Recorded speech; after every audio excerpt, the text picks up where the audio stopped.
अच्छा भाई, सवाल में पहले फिटिंग्स हैं और इक्विपमेंट है। सबसे पहले उसने बोला है कि परचेज ऑफ इक्विपमेंट की आप एंट्री बनाएं। ठीक है भाई, इक्विपमेंट आपने ख़रीदा है, ये रहा भाई। इक्विपमेंट आया, इक्विपमेंट एसेट है तो इक्विपमेंट बढ़ गया, डेबिट हो गया। और उधार पे ख़रीदा है तो क्रेडिटर का नाम क्रेडिट हो गया। ठीक है भाई, अब उसने नेक्स्ट पूछा है कि डेप्रिसिएशन फॉर द ईयर बताएं फिक्सचर एंड फिटिंग्स का। अब मैं ज़रा उसकी इंफॉर्मेशन पढ़ लेता हूँ। फिक्सचर एंड फिटिंग 20% है और डेप्रिसिएशन चार्ज होगा in the month of ownership, यानी कि मंथली बेसिस है। अब ज़रा मैं फिक्सचर एंड फिटिंग की ज़रा मैं डिटेल देख लूँ क्या क्या दी हुई है। सिर्फ ये दी हुई है। अच्छा, 1 जनवरी को उन्होंने परचेज किया, इसका मतलब है पूरे साल का डेप्रिसिएशन लगेगा। Is that right? तो आपके पास पहले से कितना रखा हुआ था फिक्सचर एंड फिटिंग? 240। मजीद आपने कितना खरीदा? 16,000 का। अब आप ये देखें कि ये पूरे साल का इसमें लगेगा। बात समझ में आती है? इसमें कोई मंथली नहीं मिलेगा क्योंकि 1 जनवरी को खरीदा है तो 12 महीने का। तो 20% ये आ गया 51200। तो डेप्रिसिएशन की एंट्री क्या बनती है? एक्सपेंस। एक्सपेंस जब बढ़ता है तो डेबिट होता है, और provision for depreciation Contra asset है, जब वो बढ़ेगा तो क्या हो जाएगा भाई? क्रेडिट होगा। ये उसकी एक एंट्री बनती है। ठीक है भाई,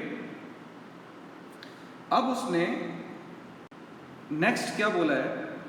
उसने बोला है कि अब इक्विपमेंट का आप डेप्रिसिएशन चार्ज करके बताएं। अब हम इक्विपमेंट की डिटेल देख लें। हाँ, इक्विपमेंट में जो है वो चेंज आ रही है, देखें, और मिडिल ऑफ द ईयर आ रही है। सबसे पहले मैं क्या करूँगा, अकाउंटिंग ईयर स्टार्ट कब से हुआ है भाई? जनवरी से हुआ है। ठीक है भाई, पहली चेंज कब आ रही है? मार्च यानी कि अप्रैल में आ रही है भाई। ठीक है भाई, और उसके बाद चेंज कब आ रही है? जुलाई में आ रही है। तो अब ये जनवरी से मार्च तक चलेगा, क्योंकि मार्च के बाद अप्रैल में चेंज है।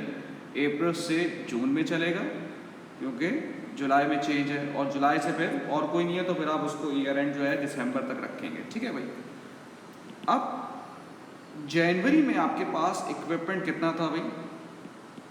60,000। अब पहली चेंज जो आई है अप्रैल में, ये आई है, वो आपने डिस्पोज किया है। तो 60,000 में से जो एसेट डिस्पोज किया उसकी कॉस्ट कितनी थी? 8,000। तो इसका मतलब है 52,000 के एसेट्स हैं। और उसके बाद क्या चेंज आई है भाई? जुलाई में हमने परचेज किया है 14,000 का, तो ये हो गया 66,000। तो 60,000 के एसेट हमारे पास 3 महीने, जनवरी फरवरी मार्च, 3 महीने तक रखे रहे। 52,000 के एसेट हमारे पास अप्रैल मई जून, ये भी 3 महीने तक रखे रहे। और 66,000 के एसेट जुलाई से लेकर दिसंबर यानी कि 6 मंथ्स तक ये रखे रहे। तो कुल मिला के जो डेप्रिसिएशन हो गया वो हो गया हमारा डेप्रिसिएशन फॉर द ईयर 6100। तो इसकी एंट्री भी वैसे ही बन जाएगी 6100, और प्रोविजन फॉर डेप्रिसिएशन क्रेडिट 6100। ठीक है भाई। अच्छा, अब वो कह रहे हैं डिस्पोजल का अकाउंट भी बनाना है, डिस्पोजल की एंट्रीज भी बनानी है। तो सबसे पहले जो एसेट जा रहा है वो कितना डेप्रिसिएशन लेकर आ रहा है, जा रहा है, वो पहले वो देख लेते हैं। ठीक है भाई, डिस्पोजल एसेट डेप्रिसिएशन। अच्छा भाई, अब हमने जो एसेट ये बेचा है ना, इक्विपमेंट बेचा है, कब खरीदा था? 2010। तो 2010 से लेकर 2012 तक तो ये हो गया, क्योंकि 13 में मिडिल ऑफ द ईयर बेचा है। 10, 11, 12, 3 साल का डेप्रिसिएशन तो ये हो गया भाई।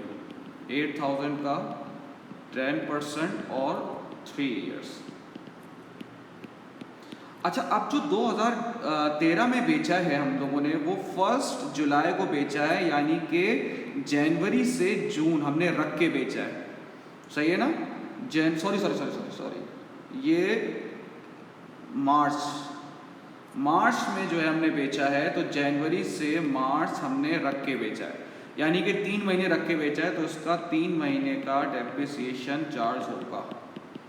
तो जो एसेट जा रहा है वो अपने साथ ये 200 हो गया, 2600 का डेप्रिसिएशन लेके जा रहा है। ठीक है भाई, इक्विपमेंट है, उसकी कॉस्ट कितनी थी? कॉस्ट यहाँ पर आती है। उसका प्रोविजन फॉर डेप्रिसिएशन कितना था? 2600। बैंक में कितना पैसा आया, बेच के हम लोगों ने कितना 6000, यहाँ डिफरेंस आता है तो वो गेन होता है बेटा, 600 का गेन है। ठीक है भाई, थैंक यू।